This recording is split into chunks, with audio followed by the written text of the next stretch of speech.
बेटी एक बार चल के लड़के को देख तो लो। मेरा दावा है कि लड़का तुम्हें बहुत पसंद आएगा। बाला बहुत अच्छा लड़का है। हाँ हाँ बेटी, हम लोग तुम्हारे दुश्मन तो नहीं है। किसी अच्छे लड़के से ही तुम्हारी शादी करवाएंगे ना। आखिर तू हमारी इकलौती बेटी है। अच्छा ठीक है माँ, अब ज्यादा भावुकतापूर्ण शब्दों का इस्तेमाल ना करो। मैं चलने के लिए तैयार हूँ। चलो फिर, बिना देर के हम सब चलते हैं। सभी बाला के घर पहुंचते हैं। अरे क्या बात है बहन जी, अभी तक आपका बेटा नहीं आया। जी बस आता ही होगा। तभी वहां बाला आता है। लो जी, आ गया मेरा बेटा। ये लोग तुझे देखने आए हैं और ये इनकी बेटी नम्रता है। बाला के सर पर बिल्कुल बाल नहीं होते।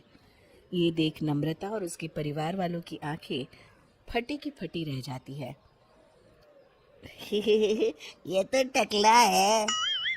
हे भगवान, माँ पिताजी, आप दोनों एक टकले से मेरी शादी करवाने वाले थे। अरे ये तो पूरा उजड़ा चमन है। देखो बेटी, इस तरह किसी का मजाक उड़ाना गलत है। किसी के बारे में इस तरह की बातें नहीं करते।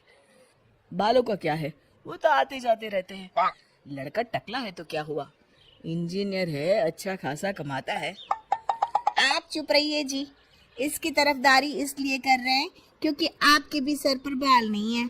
मैंने तो आपसे शादी कर ली, मगर मैं अपनी बेटी की शादी एक टकले से बिल्कुल नहीं करवाऊंगी। अरे ये क्या, कब से आप लोगों ने टकला टकला लगा रखा है। और माफ करना, तुम भी कोई हूर की परी नहीं हो। तुम लोग मेरे घर में आकर मेरी ही बेइज्जती कर रहे हो। निकल जाओ यहाँ से। हाँ हाँ तो जा रहे हैं ना, हमें भी यहाँ रुकने का कोई शौक नहीं है। नम्रता और उसके परिवार वाले उठकर वहां से जाने लगते हैं। तभी नम्रता का छोटा भाई जाते जाते कहता है, टकला। तेरा बाप टकला। और इस तरह बाला का रिश्ता टूट जाता है। फिर एक दिन सड़क के किनारे एक आदमी घूम घूम कर कंधी बेच रहा होता है। कंधी ले लो, कंधी, एक से बढ़िया एक कंघी ले लो, नए जमाने की कंघी ले लो। अरे भाई ये ले लो। घूमते घूमते वो बाला के पास पहुंच जाता है।